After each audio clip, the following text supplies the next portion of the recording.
all came from somewhere, we're all going somewhere, and we're definitely all lost in one way or another, which is why each week on my show 20 and Some Change, I bring a very special guest to share some of their experiences. This week, I brought on Sunseray. Hola. She's from the Southside of Chicago, and she's definitely got a lot of stories to share with us. But first, she's going to teach me something. Yes, I don't know what yet, but I'm so excited. Okay. All right, so what I'll be teaching you, we're going to have to stand up real quick. Okay.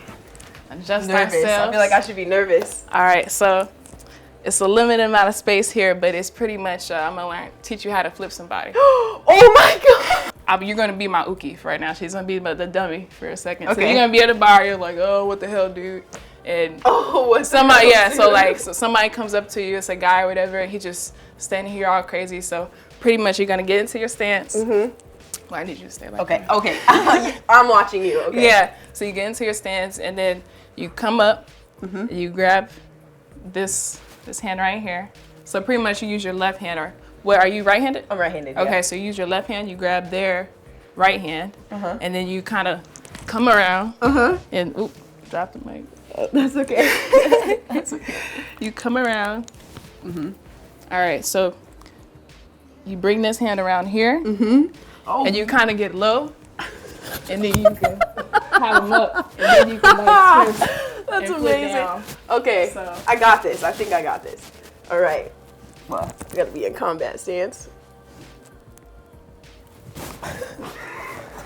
Like this. Is that right? Yeah, that's right. Yes. Yes. All right. Obviously, at the end, you just follow through and just bam.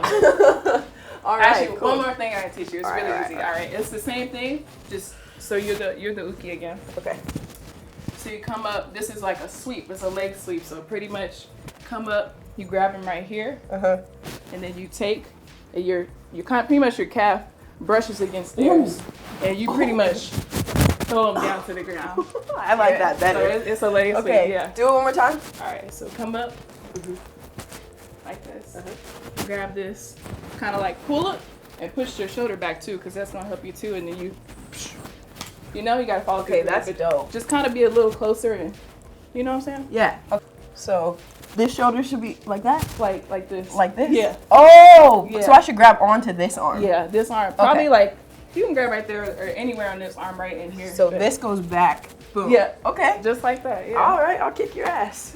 Anyway, I have a lot to say here. First thing is, I've never met someone whose name was so fitting to like their personality. When I first met Sunseray, I was like, that's like Sunray, and that's her personality. She just beams, and so I was super excited to talk to her. However, don't let that sunshine fool you, because she will beat you up, as we just saw. She is an ex-Marine, which you would never guess because she's so sweet, and she just has a lot to share. So tell us a little bit about yourself.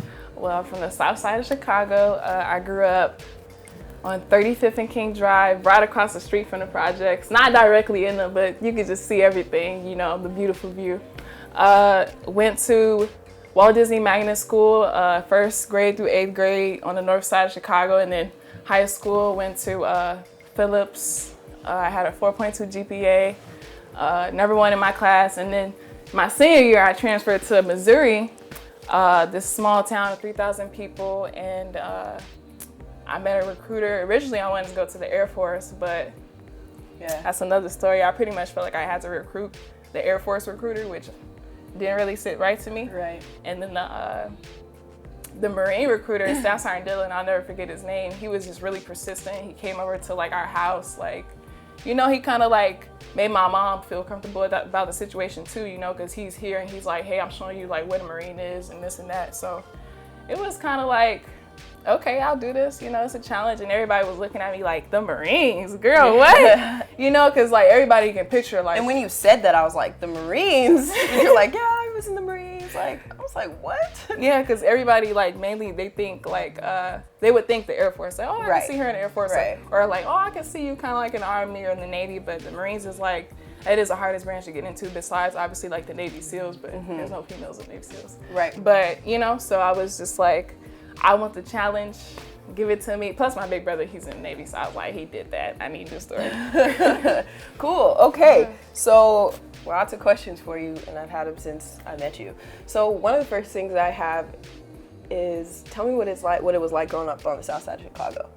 I mean, growing up on the south side it's a blessing and a curse at the same time. Because people, they automatically think that they know you because you come from there. Because of where you come from, and they think they hear so much about where you're from, so they think they know about you because of that. Yeah, and the poverty level over there, I think on census 2016, it was like 36.6%. Where I come from. So it's a high poverty level, but it's so much talent and creativity in there. But a lot of people from our community, they don't have the resources. Outlets. Yeah, they have no outlets or resources. Yeah. Which is something we'll get to because I want to talk about the food thing for sure. Yeah. But a question for you is, your neighborhood is deemed Chirac, right? Like they call it Chirac. So what I thought was interesting was that you left a place where people see it as wars going on, right?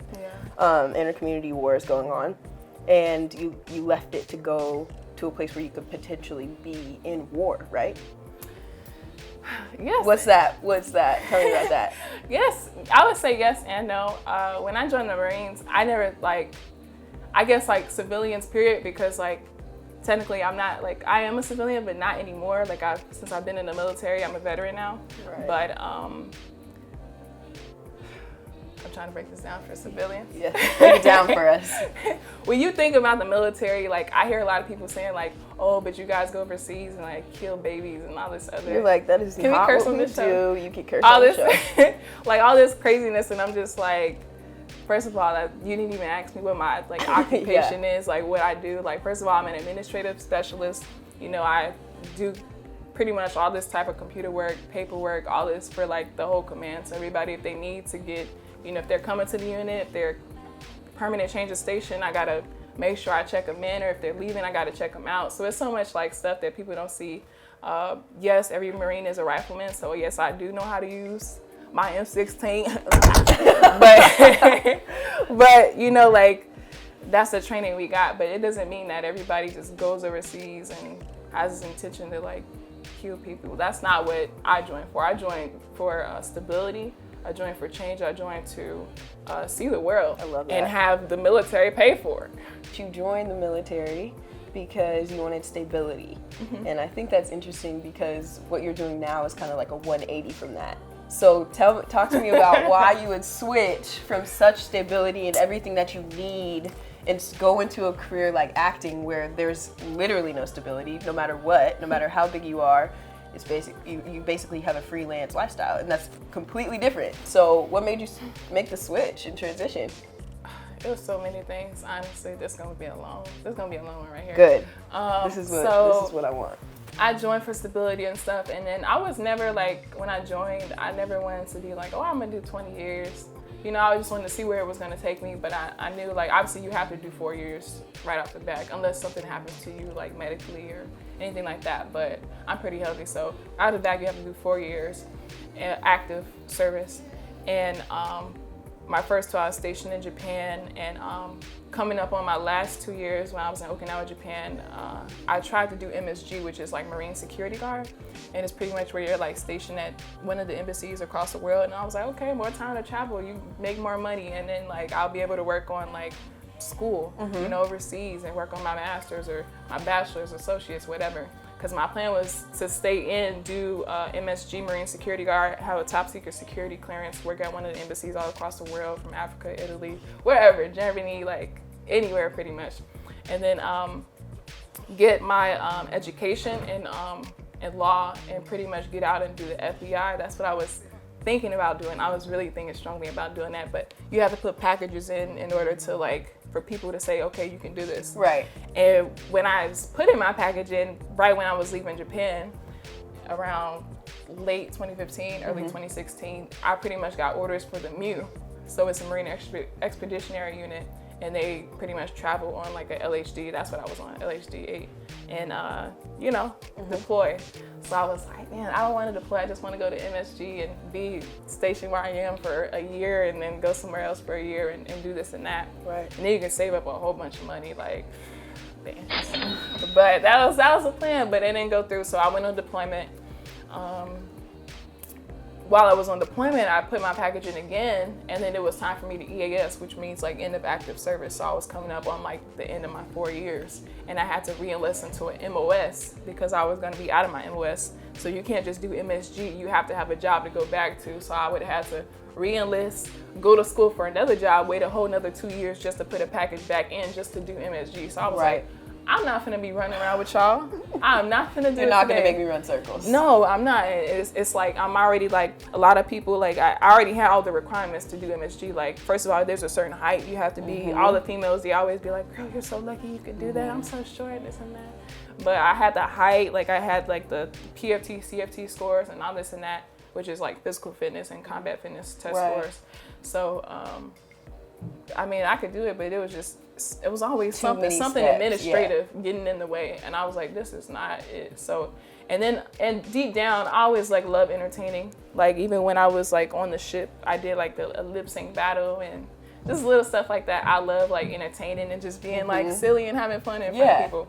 And I always love movies. Who doesn't love movies? Everybody. I feel like after every movie people be watching, they be like, acting out here. So I was like that as a child, and I still am now. But I love movies and I love acting and getting into that character. So I was like, I'm gonna do what I love.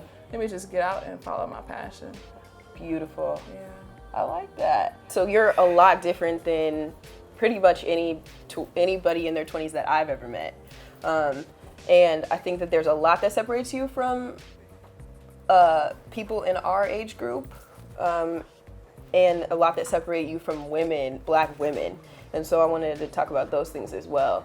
First of all, it's rare that you see a Black vegan, at least the way the media portrays it. It's rare that you see a Black vegan. And so talk to me about that. Well, I could talk, this is like a throwback for me. I remember being in elementary school, and it was probably like 7th, 6th grade, around that time era.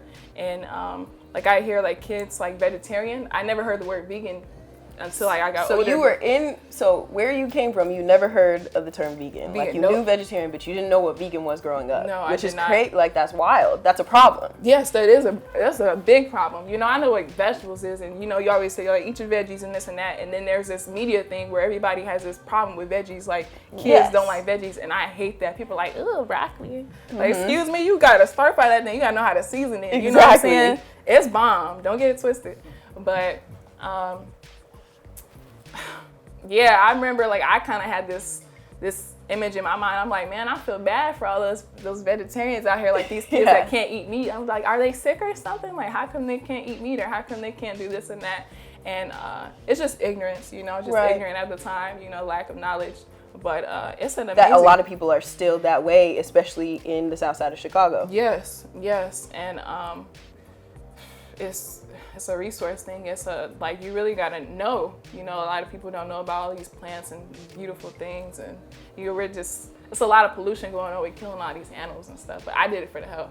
But I did it for animals too. So you did it for the health and you did it for the animals. But yeah, I just want to hear more on your take about like being a Black vegan is so rare. Oh yeah. It's a very uncommon thing. So I just kind of want to hear more about that. Like what? Well, let me start by saying my mom know how to whip it up in the kitchen. So, I had me some bomb fried chicken growing up. Yes. Shout out to my mama, hey. Some bomb fried chicken. She just know how to whip up everything. Spaghetti, like what have I not had? I had turkey, come on, I had pork chops. With all that good food though, was it hard for you to transition?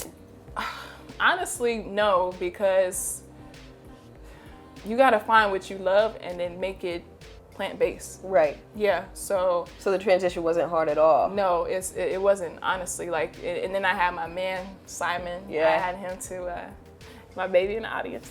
I had him, so we both transitioned together, but we like learned all this stuff, and nobody told us about it. We were really... You guys did all the research on your own. What was your turning point? Netflix and chill. We like watching documentaries, so we saw Forks Over Knives, all those things, or what? What the Health. We saw What the Health. Yeah, yes. We were like, what the hell? You're like, no way. So you switched it up, and now you're here like full on vegan to the day you die. People from my community. Yeah, when they hear that you're vegan, they're like, what's their reaction to that? Yeah, their reaction like, girl, like what the hell? Like where you grew up, or Like it's like something wrong with your brain. Like, girl, like what about chicken? What about this? And I'm like, I You're still like, have chicken, but it's just not. It doesn't come from an animal. You know what I'm saying? Like there's ways to make it plant based. You know. So and then people have like there's so much stuff that goes on. People be like, oh, what about soy and this and that? And that's a whole nother debate, and I'm not gonna get into with nobody. But you know what? I'd rather eat something that's a living or like a bean or something rather than a dead animal, because you are what you eat. Right. If you eat a pig, you are a pig, essentially. I'm serious. Like it's just sloppy and nasty, all the fat. I don't know if you vegan. I'm not talking about you, but you know you are what you eat. Seriously. So hey, people be looking at me like I'm crazy. I be like, I'm doing it for this body. I gotta make sure when I get older, you know, I'm still turning heads. You kill me. Okay. My other question for you was, I know that when we talked, you told me that it's easier to find like a liquor store than it is to find a health food store. Yes. So I know that that's something. Is there something that you want to do to create a change in that way, since eating healthy and being vegan is such a big part of your life? I do actually. I was actually talking to my man not too long ago. Probably, I think it was either today or a couple of days ago, a week ago. But we were talking about how even here in LA, but in Chicago too, we wanted to make like a shelter. I see like when you come in LA, there's a lot of like tents and stuff. And right. Obviously, those are homeless people. And the city has so much money. People have all this money, and that's a big money area. And I'm like, why are people living on the street? Why don't we have more shelters? And then within the shelters, instead of feeding people junk, like feed them good stuff. Yeah, feed them good stuff. Like feed them like you can make beanies and weenies, right? Or Franken beans, but you can make it like a vegan version of it, like. Or it doesn't. I mean, even like you can cook healthy food. Yeah, and it doesn't have feed to be people, which is going to feed them in a different way than just their bodies. And the stuff that these people are getting fed isn't anything healthy. So you're thinking you want to do something along the lines of that, like bring healthy food into those areas? Yeah, I do. I really do. And then just taking more people off the street too. But yeah definitely bring, because that it kind of all ties into it, you know. Just want to like open people's minds up. You know, a lot of people are like asleep, and it's kind of like the world right now. It's like The Walking Dead. Yes. There's so many people who are just like either, you know, like all in your phone or this and that, and it's just so much more. Like we gotta tie into like the energy, the frequency, and the vibrations of the earth. So. Amen. So you just seem to have it all to get, like you are in a freelance position now and like kind of trying to make your way through that, but you just seem to have it all together, and it's incredible. So what would you say is the hardest part so far of like being in your 20s? You're only 23, so you haven't made it that far yet. But so what's been the hardest part so far? The hardest part so far has been you have to get out of your mind, because a lot of people, and I do this too, everybody does this, you're always kind of like, you think about what you can't do. You should be thinking about what you want to do and what you are doing and what you have done. And give yourself like motivation.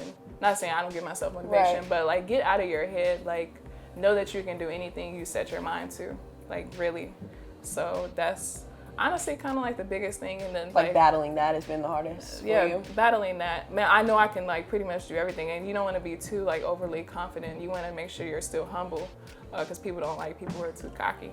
But you know, just attack everything with confidence, not too much, but know that you can. And then make sure if you're trying to do something, you actually know how to do it. Like don't try to be like an actor and you've never taken a class, or you've never been in front of people and talked. Like you've just been in a little shed your whole life. Don't do that, you know. But know your color. Yeah, for real. And then what advice would you give to people as far as expectation coming into their 20s? Coming into your 20s.